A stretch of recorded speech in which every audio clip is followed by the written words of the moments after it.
Salut à tous, je m'appelle Terre Fertile et bienvenue sur ma chaîne YouTube. Aujourd'hui, j'aimerais partager avec vous un message. Et ce message-là, c'est pour répondre à la question « Pourquoi est-ce que nous devons en tout temps garder les yeux fixés sur Dieu ?» Eh bien, c'est très simple. Quand tu as les yeux fixés sur quelque chose, quand ton regard est sur quelque chose, c'est que de un, soit tu trouves cette chose-là intéressante, mais non seulement ça, ce que tu regardes, c'est-à-dire que ton attention est sur cette chose. C'est-à-dire que même tes pensées sont sur cette chose-là et que même tes actions vont dépendre de ce que tu es en train de regarder. Par exemple, un étudiant qui est en classe, eh bien, son regard va être sur l'enseignant qui est en train de parler. Et il va prendre des notes et ses pensées vont être sur les questions qu'il peut poser à cet enseignant ou sur est-ce que vraiment je comprends ce que cet enseignant est en train de dire. Non seulement ça, si nous regardons dans la vie de tous les jours, par exemple, si nous sommes en train de marcher dehors et que nous voyons quelque chose d'un peu distrayant à côté, au lieu de marcher en regardant où on marche, ça peut arriver qu'on regarde, on marche en regardant cette distraction-là et puis boum, on ne sait pas comment même on a trébuché ou on a tombé. Pourquoi? Parce que nos regards étaient sur autre chose que sur la route où nous devions marcher et à cause de ça, on n'a pas vu l'obstacle qui était là pour nous faire tomber. En bref, ce qui est là, ce qui est important, c'est de comprendre que quand ton regard est fixé sur quelque chose, eh bien, toute ton attention est sur cette chose-là. Et pourquoi est-ce que c'est important que ce regard-là soit sur Dieu et non sur les autres choses? C'est tout simplement parce que, eh bien, Dieu est celui qui va te guider dans le droit chemin. Les autres choses ne sont que distractions et les autres choses ne sont que vanité. Si nous regardons l'exemple de Pierre dans la Bible, dans le livre de Matthieu, chapitre 14, versets 22 à 33, on voit comment Pierre, lorsqu'il était avec Jésus-Christ, ils sont allés dans la barque et puis Jésus-Christ, lui, eh bien, il s'est mis à marcher sur l'eau. Bon, c'est Jésus, donc c'est normal qu'il fasse des choses incroyables comme ça. Mais regardez bien, à cause de fixer ses yeux sur Jésus et de voir que, eh bien, Jésus-Christ le fait, pourquoi pas moi? Eh bien, il a été capable également de marcher sur l'eau. Mais regardez le moment où ses yeux se sont détournés de Jésus-Christ, du moment que ses yeux ont regardé l'eau sur laquelle il marchait en question, il a vu que cette eau-là, elle n'était pas si calme que ça, mais que plutôt il y avait du vent et que c'était des vagues maintenant. Et quand ses yeux se sont détournés de Jésus-Christ, il a commencé à faire quoi? Il a commencé à se noyer. Et c'est de la même façon, dès que tes yeux se détournent de Dieu, c'est ainsi que tu sombres, c'est ainsi que ton âme se noie, c'est ainsi que le diable a accès à ta vie et il t'apporte toutes sortes de problèmes. Est-ce que ça veut dire que les problèmes ne sont pas là? Non, évidemment, les problèmes sont là, tout comme Pierre.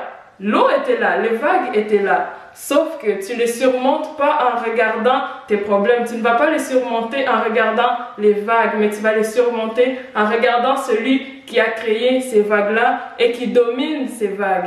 Tu vas regarder celui qui a une puissance au-dessus de tes problèmes. Amen. Donc, si nous continuons avec cette pensée, nous pouvons dire qu'en effet, regarder Dieu, c'est ça qui est important. Mais comment est-ce qu'on peut regarder Dieu? Dieu, on ne le voit même pas. Dieu, on ne peut pas le voir parce que c'est un esprit. Mais une fois qu'on dit de garder les yeux fixés sur Dieu, c'est le fait de demeurer dans sa parole. C'est le fait de continuer dans l'obéissance de ce qu'il demande. C'est dans le fait de persévérer malgré les choses qui nous attirent. C'est le fait de continuer à dire, Seigneur, même si cette maladie me dérange, eh bien, je crois qu'un jour, tu vas me guérir. C'est le fait de dire que, eh bien, de toute façon, tout dépend que de Dieu et ton but ultime, c'est d'arriver à Dieu. Lorsque j'ai parlé à mon père par rapport à ce message-là que je voulais partager aux gens, il m'a dit une seule phrase. Il m'a dit une seule phrase et j'aimerais partager avec vous cette phrase-là parce que j'ai trouvé que cette phrase-là m'a tellement édifié et m'a tellement aidé à comprendre. Tout a été résumé en une seule phrase, et c'est celle-ci. Dieu est la fin.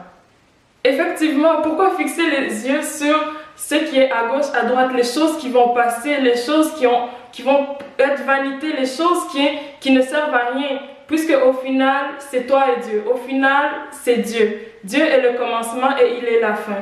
Oui, nous sommes là parce que Dieu nous a créés, mais au final, on va où? On va à Dieu. Donc, pourquoi fixer les choses qui nous entourent? Pourquoi fixer nos voitures, nos maisons? Pourquoi fixer les études? Pourquoi fixer les choses que nous désirons? Pourquoi continuer à fixer les yeux sur les péchés? Pourquoi continuer à fixer les yeux sur les gens qui nous insultent? Pourquoi continuer à fixer les yeux sur les choses, les chaînes qui nous prennent? Pourquoi fixer les yeux sur nos problèmes financiers? Pourquoi fixer les yeux sur toutes choses de malédiction qui continuent à être lourds sur nous? Continuons plutôt à fixer les yeux sur Dieu, parce qu'au final, toutes ces choses-là ne voudront rien dire. Toutes ces choses-là seront vanité et toutes ces choses-là vont passer.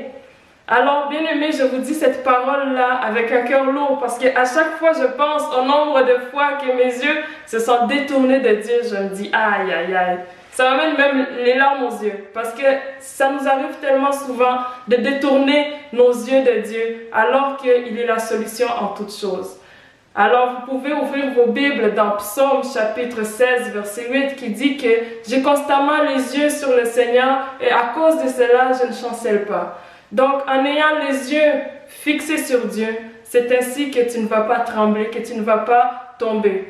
Parce que lorsque tu fixes Dieu, tu vas l'imiter et tu vas agir selon lui. Et lorsque tu agis selon lui, lorsque tu agis selon l'obéissance, c'est ainsi que Dieu te bénit. Alors, peuple de Dieu, que Dieu vous bénisse. Je vous laisse vraiment avec cette prière que j'ai faite pour vous. Et cette prière, ma prière est que l'Éternel des armées continue de vous fortifier. Que l'Éternel des armées continue de vous aider à garder les yeux fixés sur lui. Sans oublier que malgré que Pierre, il s'est noyé dans l'eau, malgré que Pierre ne pouvait plus se sortir des distractions qu'il avait fixé les yeux dessus, eh bien, ça n'a pas empêché Jésus-Christ de lui tendre la main et de lui sortir de ces vagues-là. Alors toi aussi, bien-aimé, que Dieu puisse tendre sa main vers toi et t'aider, te soutenir afin de te ramener dans le droit chemin et qu'il puisse te guider en toutes choses. Que Dieu te bénisse et à la prochaine.